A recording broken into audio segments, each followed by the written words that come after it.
ఆఫీసుల చుట్టూ తిరగాల్సిన అవసరం రాకుండా ఉండాలి అని కొత్త రెవెన్యూ చట్టం తెచ్చినారు. కొత్త రెవెన్యూ చట్టం వస్తే ఏమైతుంది మీకు తెలియాలి. ఇంతకుముందు ఎవరైనా భూమి అమ్మితే ఇంకెవరైనా కొనుక్కుంటారు. మా ఇండస్ట్రీ భూమి అమ్మిండు, మా లతమ్మ ఎంపీకి అమ్మ కొనుక్కున్నారు. కొంటే ఏడికి పోయి రిజిస్ట్రేషన్ చేసుకుంటాం మనం. సిద్దిపేట ఎంఆర్ఓ ఆఫీస్ పోయి రిజిస్ట్రేషన్ రిజిస్ట్రేషన్ చేసుకోవాలి. కాగితాలు వచ్చినాక తొగుటలో ఎంఆర్ఓ ఆఫీసులో అప్లై చేయాలి. పాస్బుక్ రావాలంటే విఆర్ఓ సంతకం, ఎంఆర్ఓ సంతకం, మళ్ళా సిద్దిపేట ఆర్డీఓ సంతకం. ఇన్ని సంతకాలే చేతికి పాస్బుక్ వచ్చే వరకు 3 నెలలు 6 నెలలు పైసలు ఖర్చు, టైం ఖరాబ్. ఈ పద్ధతి అంతా పోవాలి. ఎక్కడ కూడా భూములకు పంచాయతీ ఉండకుండా ఉండాలని మన ముఖ్యమంత్రి గారు కొత్త పద్ధతి తెచ్చింది. ఏంటి కొత్త పద్ధతి? తొగుట మండలంలో ఎవరు భూమి అమ్మినా ఎవరు కొనుక్కున్నా ఇక సిద్దిపేటకు పోవాల్సిన అవసరం లేదు. తొగుటలనే సబ్ రిజిస్ట్రేషన్ ఆఫీస్ ఉంటుంది, అన్నదే ఎంఆర్ఓ కూర్చుంటాడు. MRO come sub registration office. ఇవాళ భూమి అన్ని కొనుక్కుంటే ఆ లంచనిచ్చుడు లేదుగా. ఇద్దరు పోవాలి, సంతకాలు పెట్టి మనం ఆయన అమ్ముతాడు, ఎవరు కొనుక్కుంటాడు. సంతకాలు పెట్టి మనం నేరుగా ఇంటికి వెళ్ళిపోతాం.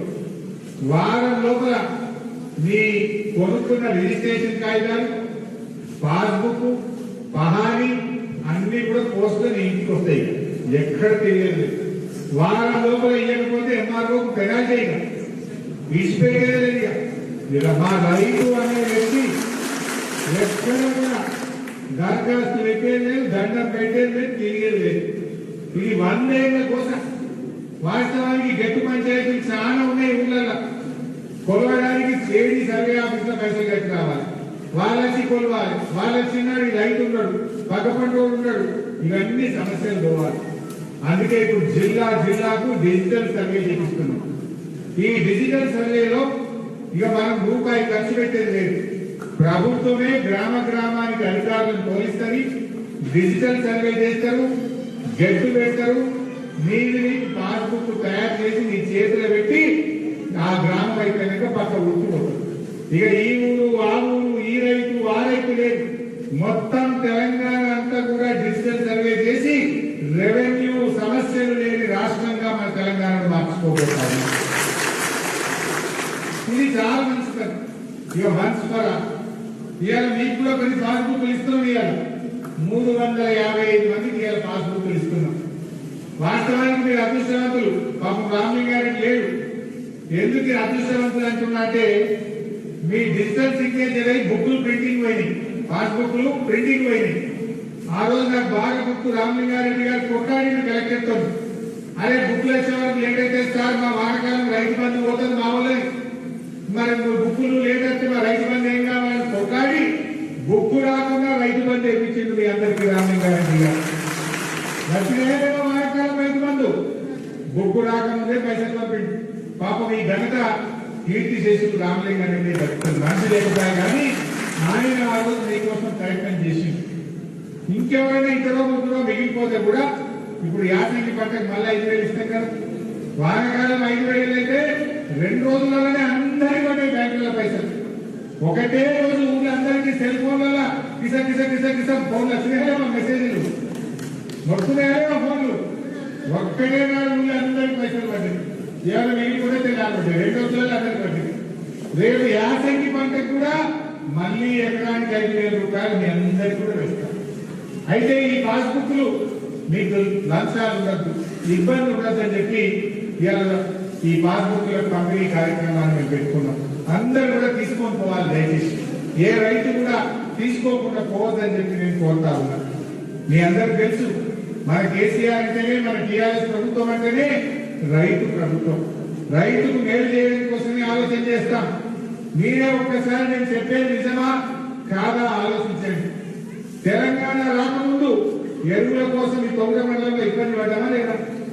ఎరువు బస్తాల కోసం పొద్దుగా 5 గంటలకు వచ్చి లైన్ పెడితే దొరికొక్క బస్తా దొరికినట్టు, లేకపోతే లేదు. ఇవాళ తెలంగాణ వచ్చినాక ఎరువులకు ఏమైనా ఇబ్బంది ఉందా? ఎక్కడ కూడా ఇబ్బంది లేకుండా చేసినాం. విత్తనాలకు ఇబ్బంది లేదు. మన బాయిల కాడ, బోర్ల కాడ 24 గంటల ఉచిత కరెంటు వస్తుందా లేదా? ఇలా ఎక్కడ కూడా ఈ ఊరు ఆ ఊరు కాదు, మోటార్లు కావాలి, ట్రాన్స్ఫార్మర్లు కావాలి, మంచి నాణ్యమైన ఉచిత కరెంటు ఈ దేశంలో ఎవరైనా ఇస్తున్నారంటే తెలంగాణ రాష్ట్రం ఇస్తుంది. మన కేసీఆర్ మాత్రమే ఇస్తా ఉన్నాడు. ఈరోజు బీజేపీ వాళ్ళకి జోరు మాట్లాడుతుంది. 16 రాష్ట్రాల్లో బీజేపీ అధికారంలో ఉంది. నేను ఛాలెంజ్ చేస్తున్నా, ఏదైనా ఒక రాష్ట్రంలో బీజేపీ వాళ్ళు 24 గంటల ఉచిత కరెంట్ ఇస్తున్నారే? ఒక రాష్ట్రం పేరు చెప్పిన, చాలా రాష్ట్రాల్లో ఉన్నారు కదా, కర్ణాటకలో ఉన్నారు, గుజరాత్ ఉన్నారు, ఎక్కడెక్కడ ఉన్నారు. మీరు ఈ భారతదేశంలో ఫ్రీ కరెంటు రైతులకు ఇచ్చే రాష్ట్రం ఏదంటే పేరు చెప్పాలి. మనం బీజేపీ బాగా మాట్లాడుతున్నారు. ఒక్క కేసీఆర్ ఇస్తున్నాడు. మోటార్లు కాదని, ట్రాన్స్ఫార్మర్లు పేరని 24 గంటల కరెంట్. హైదరాబాద్ లో హైటెక్ సిటీ కాడ ఎంత మంచి కరెంట్ వస్తుందో, మా దుర్గాపూర్ కాలంలో అంత మంచి కరెంట్ ఇచ్చిన కరెంట్ కేసీఆర్. ఇలా ఫ్రీ కరెంట్ ఇచ్చిన పాపం బీజేపీ కొత్తగానే పెట్టింది. ఇప్పుడు అంటే బాయిల కాడ, బోర్ల కాడ మీటర్లు పెట్టాలట. మీటర్లు పెడితే మనకి 2500 కోట్లు మన రాష్ట్రానికి మీకు అధికంగా డబ్బులు ఇస్తాము అంటున్నారు. కండిషన్ పెట్టింది, 1 నేషన్ 1 రేషన్ కార్డుకు 2500 కోట్లు ఇస్తాం. మీరు పంచాయతీలు, మున్సిపాలిటీలలో హౌస్ ట్యాక్స్ బాగా కలెక్ట్ చేయాలి, ఇంటి పన్ను మంచిగా గట్టిగా వసూలు చేయాలి, ఇంటి పన్ను బాగా పెంచాలి. అది చేస్తే ఒక 2500 కోట్లు ఇస్తారు. ఇక కరెంటు కోసం బాయిల కాడ, బోర్ల కాడ కరెంటు వాడే ప్రతి కన్స్యూమర్ కూడా మీటర్ పెట్టి లెక్క తీయాలట. లెక్క తీసి బిల్ కలెక్టర్ పోయి మా రైతు ఎన్ని యూనిట్ల కరెంటు కాల్సిండు, ఎన్ని గంటలు మోటార్ నడిచింది అని లెక్క తీస్తే మనకి ఇంకో 2500 కోట్ల రూపాయలు మీకు ఇస్తాం మీ రాష్ట్రానికి, తెలంగాణకు అన్నారు. మీకు తెలిసిన ఆర్థిక మంత్రి కేసీఆర్ మీటింగ్ అయింది ఢిల్లీలో. మన కేసీఆర్ సార్ అడిగారు, మరి ఢిల్లీలో మీటింగ్ పిలిచి 2500 కోట్లు ఎక్కువ ఇస్తారట, మీటర్లు పెట్టమంటారు, ఏం చేయమంటావు సార్ అని అడిగారు. అడిగితే మన కేసీఆర్ ఏమన్నా తెలుసా మీకు? వారు 2500 కోట్లతో వాడద్దు, మీటర్లు మాత్రం పెట్టం, 24 గంటలు ఇస్తారు. ఈ పని మంచిదేనా? పెట్టాలి అరే మీటర్లు, జర మీటర్లు పెట్టద్దంటే సై కాబట్టి చూస్తా. కేసీఆర్ సార్ చెప్తాం, ఢిల్లీలో కూడా వెళ్ళాలి, మరి పెట్టాలి ఎవరన్నా అదా? ఓకే అంటే ఎవరు కూడా పెట్టుకునే లేదు, పెట్టుకునే వాళ్ళు ఉన్నారు ఎవరన్నా బాగా కదా రావడం. వాళ్ళు కూడా చెప్తా మరి కేసీఆర్ సార్ తోడకాడ పెట్టుకున్నారండి. ఉన్నారా ఎవరన్నా ఉండేనా? లేదు, మీటర్ వద్దు. ఇప్పుడు మీటర్లుగా వద్దన్నా సరే, మోటార్లు కాకున్నాయి. ముప్పై యాసంగి పంట మీద పంట చేతికి రావాలంటే కాంగ్రెస్ గవర్నమెంట్ ఉండగా 2 సార్లు మోటార్ కాలుతుంది. అయితే ట్రాన్స్ఫార్మర్ వెళ్తుంటే అయితే మోటార్ కాలుతుంది. మోటార్ కాలితే 5000, ట్రాన్స్ఫార్మర్ కాలితే 30,000. కరెక్టా కదా?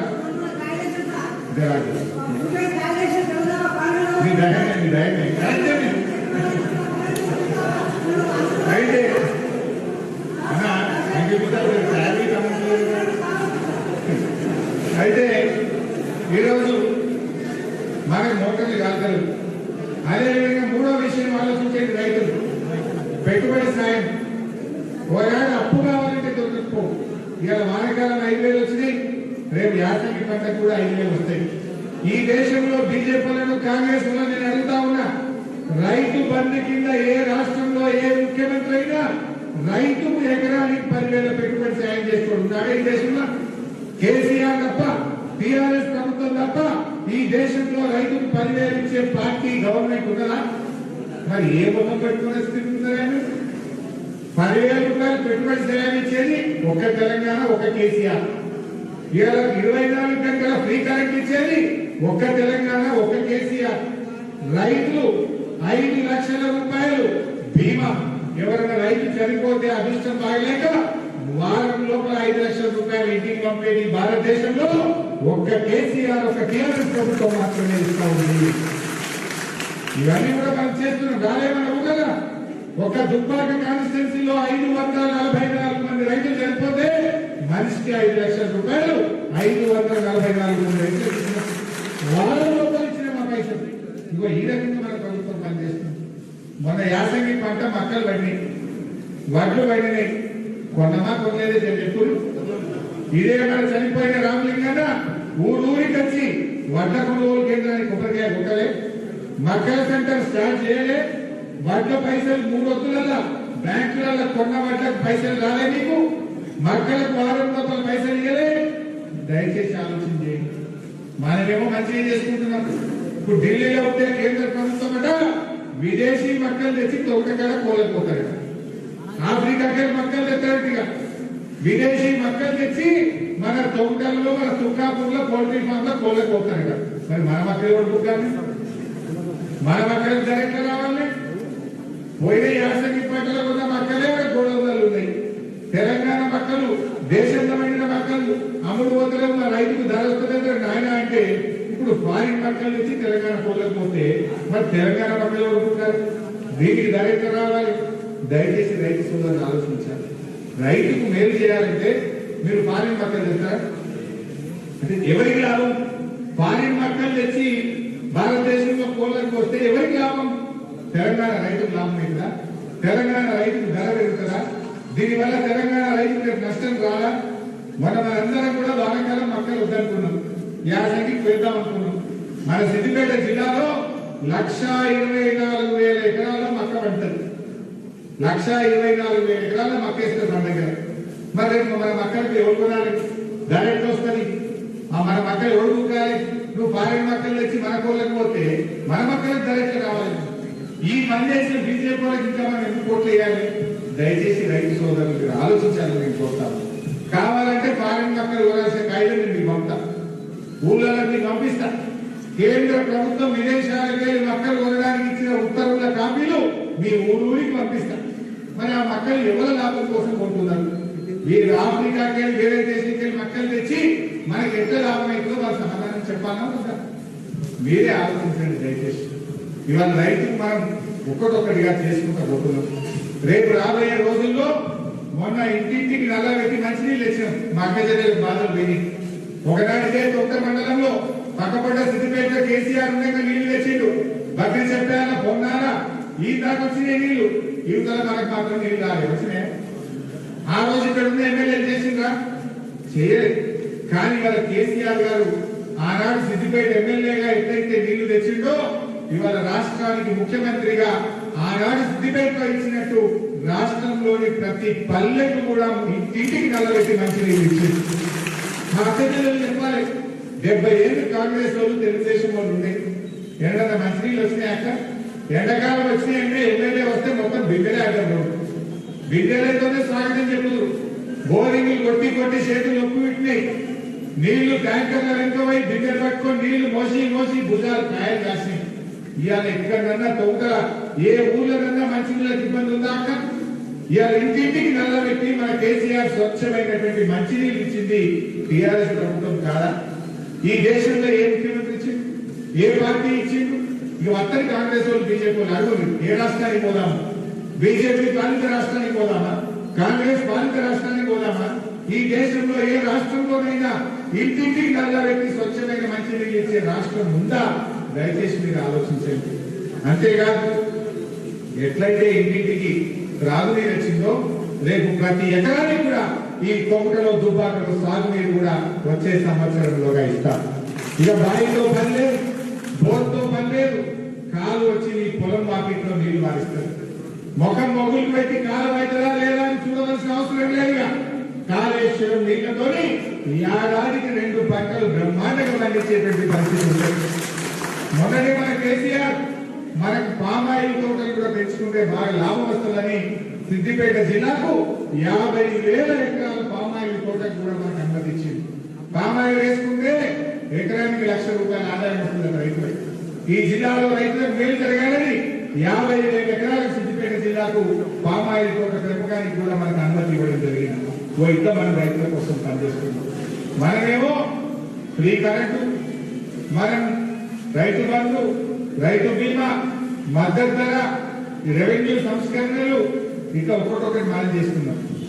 కేంద్ర ప్రభుత్వం ఏం చేస్తుంటే బీజేపీ వాళ్ళు ఇప్పుడు మార్కెట్ యార్డ్ ఉంది, ఇంత పెద్ద మార్కెట్, తొగుట మార్కెట్ యార్డ్. ఈ షెడ్ నేను రామలింగం ఉండగా నేనే మార్కెటింగ్ మంత్రిగా ఈ షెడ్ శాంక్షన్ చేయించిన, నేనే కొబ్బరికాయ పెట్టినది.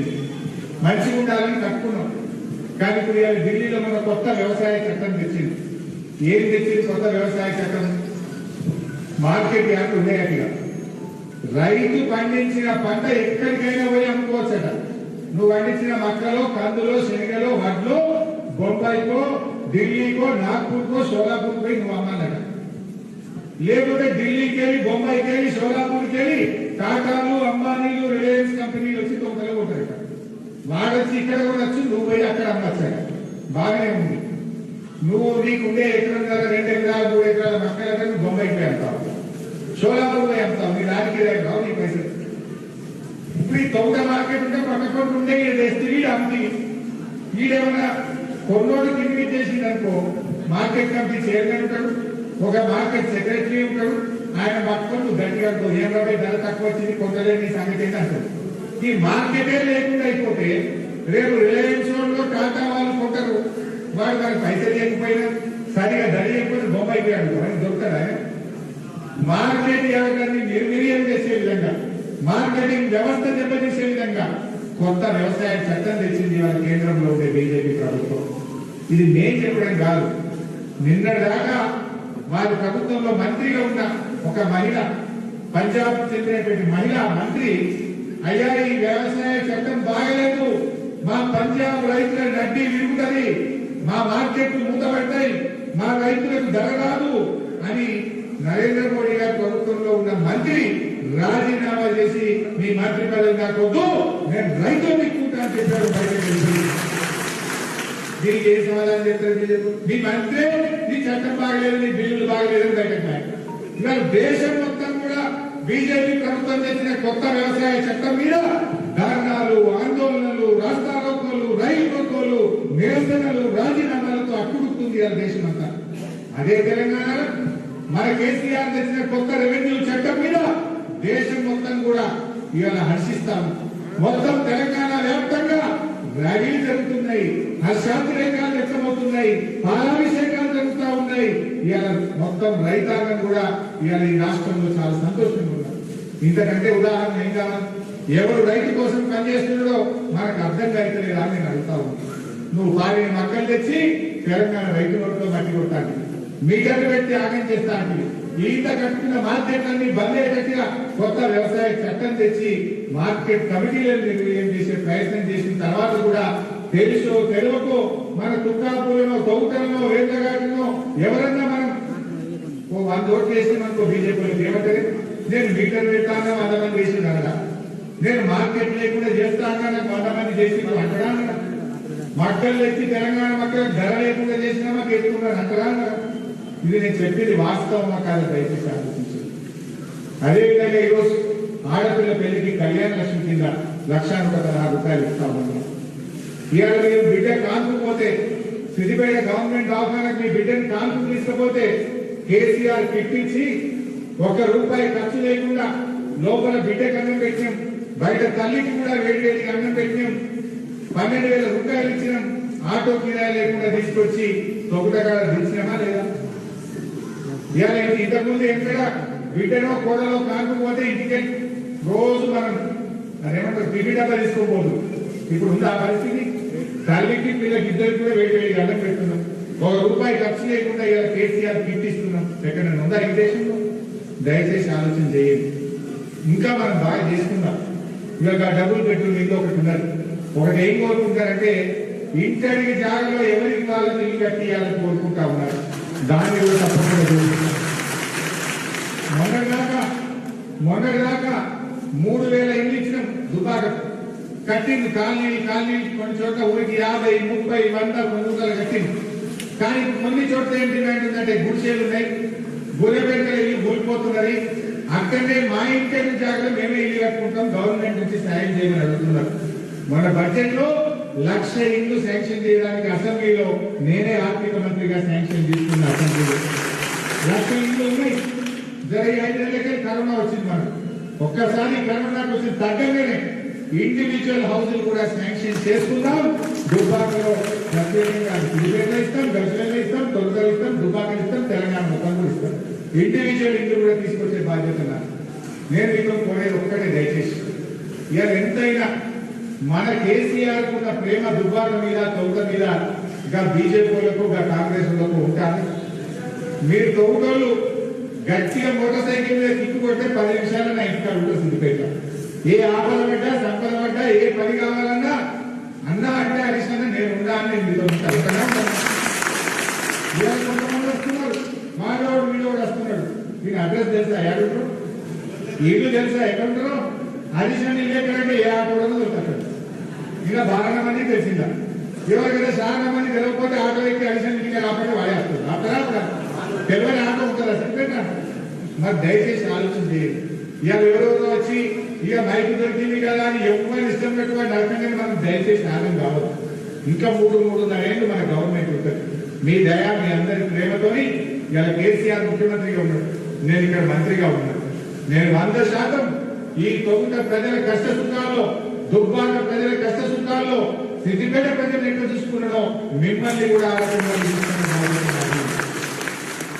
కార్యకర్తలందరూ కూడా దయచేసి మీరు ఏ పనున్నా ప్రతి కార్యకర్తకు నేను అండగా ఉంటాను. మంచిగా చేద్దాం. నాకేం డౌట్ లేదు. దుర్భాగ్య సంటి పిల్లగారిని అడిగినా, పండు ముసలాయిని అడిగినా ఎవరికి చెప్తారు అంటే కాదు కేసీఆర్ అంటారు. గుడ్డిగా కాదు కేసీఆర్ కళలు కూడా చెప్తారు. ఇప్పుడు లింగన్న పోటీ చేస్తే 60,000 గెలిచింది. మళ్ళా 3 నెలలకు ఎంపీ ప్రభాకరణ పోటీ చేస్తే 70,000 వచ్చింది. దుర్భాగ్యం తక్కువ వచ్చినారు. 60,000 70,000 పెరిగింది. ఈ తాప కూడా ఇంత పెరగాలి కానీ మన సత్తా చూపించాలి.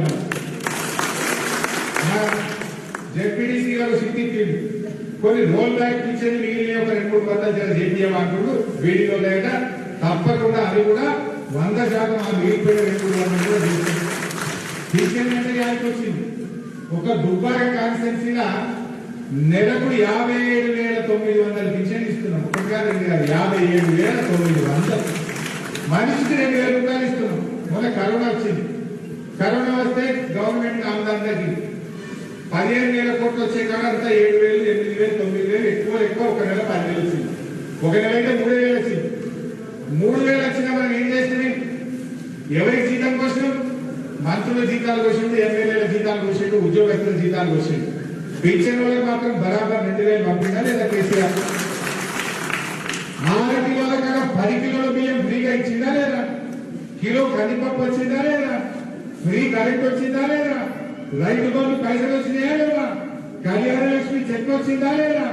రైతు బీమాకు 1,100 కోట్లు కట్టినా లేదా?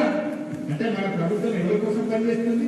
పెద్దోళ్ళ కోసం కాదు, పల్లెటూళ్ళలో ఉండే గరీబుల కోసం, రైతుల కోసం, పేద ప్రజల కోసం పనిచేసే ప్రభుత్వం. ఆదాయం తగ్గినా పేద ప్రజలకు మాత్రం ₹1 ఆపలేదు మన కేసీఆర్. ఇంకా అవసరమైతే పెద్ద పని పక్కన పెట్టిండొచ్చు కానీ పేద ప్రజలకు ఇచ్చే ప్రతి పైసా కూడా నెల నెల ఇచ్చినటువంటి ప్రభుత్వం కాదు టీఆర్ఎస్ ప్రభుత్వం. అయితే ఈ మధ్య కొత్త కథ పెట్టింది. ఢిల్లీకి పైసలని మేము ఇస్తున్నాం, మాయ మొత్తం మేమే పంపినాం. ఇవాళ పంపుడు సంగతి కూడా చెప్పాల్సి వస్తుంది ఒకసారి. ఇప్పుడు వాడు బుగ్గెక్కడే అది మా మాట హక్కుల్లో, మా పన్నుల్లో మాట వాస్తవానికి మీకు తెలియాలి. పెన్షన్లలో కూడా మేము ఇచ్చినామంటూ ఇచ్చింది కరెక్టే. ఎంత ఇచ్చిందో తెలుసా? అది మీకు ఇచ్చేది 2,000 రూపాయల పెన్షన్. బీడీ చేసిన అక్కలు కానీ, వితంతువురాలు కానీ, ఒంటరి మహిళలు కానీ, వృద్ధులు కానీ, వికలాంగులు కానీ 3,000, 2,000 రూపాయలు పెన్షన్ ఇస్తున్నాం. పెన్షన్ల మీద ఒక ఏడాదికి మనం పెట్టే ఖర్చు 11,400 కోట్లు. 11,400 కోట్లు. ఢిల్లీకి వెళ్ళి వాళ్ళు ఇచ్చేది 210 కోట్లు. ఎంతనే? 11,400 210. అంటే ఒక పింఛన్ మీద 100కి ₹1.90 ఇవ్వాలి. ₹1.90 ఢిల్లీలో ఇస్తే 2,000 రూపాయలు మన కేసీఆర్ ఇస్తాం. ఇక మరిగా ఎట్టున్నదాల కదా ₹1.90 ఇచ్చి 2,000 పింఛన్లా ఇక మేము కూడా ఇచ్చినాం అంటే ఇంకెక్ట్ అన్నాడట. ఏదో పప్పుల సిక్కలతో ఉప్పేసి పప్పని రాలే అన్నాడు. 2,000 పింఛన్లని ఎవరు ₹1.90 ఇచ్చి నేను పింఛన్ ఇస్తా, నేను ఢిల్లీకి వెళ్తాను, మా తొక్కుటోళ్ళు, మా దుబ్బాకోళ్ళు అంతా అమాయకులాగే. ఇక రేషన్ కార్డు బియ్యం ఏమి ఇస్తాం? జాయిన్ సగం రేషన్ కార్డుకి ఇచ్చింది, అది ₹4 ఇచ్చింది, ₹3 ఇచ్చింది, అది 5 కిలోలు ఇచ్చింది. మన కేసీఆర్ 90 లక్షల కార్డులకు ఇచ్చిండు, 6 కిలోలు ఇచ్చిండు, ₹1కే ఇచ్చిండు. కరోనా వచ్చిన కంటే ఫ్రీగా ఇచ్చిండు. ఇచ్చిందా లేదా? మీరే చెప్తుంది 10 కిలోల బియ్యం వచ్చిందా లేదా? కడుపు నిండా బియ్యము పప్పు వస్తుందా లేదా? దీనికి ఆలోచన చేయి. ఇగో ఇది మన ప్రభుత్వం చేస్తున్న పని. అందువల్ల దయచేసి మీరు అందరికీ నాకు కూడా ఆకలి అయితే తినలే కొద్దిగా ఇదంతా కొండపాక గజ్వేలు అట్లా తిప్పుకుంటూ వచ్చిన. ఇక 4-5 ఊళ్ళు పోయింది గజ్వేల, అదన్నీ తిరుగుకుంటూ వచ్చామని లేట్ అయింది. సో ఏది ఏమైనా నేను మీ అందరినీ కూడా కోరేది బాగా ఆలోచించండి. నేను చెప్పిన దాంట్లో ఒకటైనా తప్పు ఉన్నదా, వాస్తవమా కాదా ఆలోచించండి. ఇంకా 3 ఏళ్ళు మన ప్రభుత్వం ఉంటుంది. ఏదైనా పని ఉంటే మీరు మా దగ్గరికి రావచ్చు, ఎప్పుడైనా మేము మీ సేవలో ఉంటాం. అంతేగాని అనవసరంగా ఈ నీటి పుడగలు లాంటి వాళ్ళు, నీటి పుడగ చూడడానికి అందంగానే ఉంటుంది, కానీ 4 రోజులకు ఒకటే విషయానికి ఏమైతుంది నీటి పుడగ హాట్ మాట అది ఉండలేదు. నీటి పుడగలతో మనం ఆగం కావద్దు దయచేసి. ఇవాళ మన కేసీఆర్ ఉన్నాడు, మన టీఆర్ఎస్ ప్రభుత్వం ఉన్నది, పూర్తి స్థాయిలో మేము మీకు అండగా ఉంటాం. ఇది రైతు ప్రభుత్వం, రైతు సంక్షేమం కోసం చేసేది కనుక మీ అందరి ఆశిస్తులు దీవెనలు ఉండాలని చెప్పి కోరుకుంటూ, ఇప్పుడు పాస్బుక్ ఇక్కడ అందరికి ఇస్తాం, మీకు తొవ్వదీయండి. నేను దరఖాస్తులన్నీ కూడా ఈరోజు డిస్టర్బ్ అవుతుంది, ఒక నిమిషం పక్కన ఉంటే దరఖాస్తులన్నీ కూడా తీసుకుంటా. ముందు పాస్బుక్ ఎవరెవరు ఇస్తే వాళ్ళు గ్రామాల వారిగా వచ్చి తీసుకోవాల్సిందిగా కోరుతా ఉన్నాం. తహసీల్దార్ గారు వచ్చి గ్రామాల వారిగా పిలవాలని కోరుతున్నాం. మొదట ఎల్లారెడ్డి గ్రామ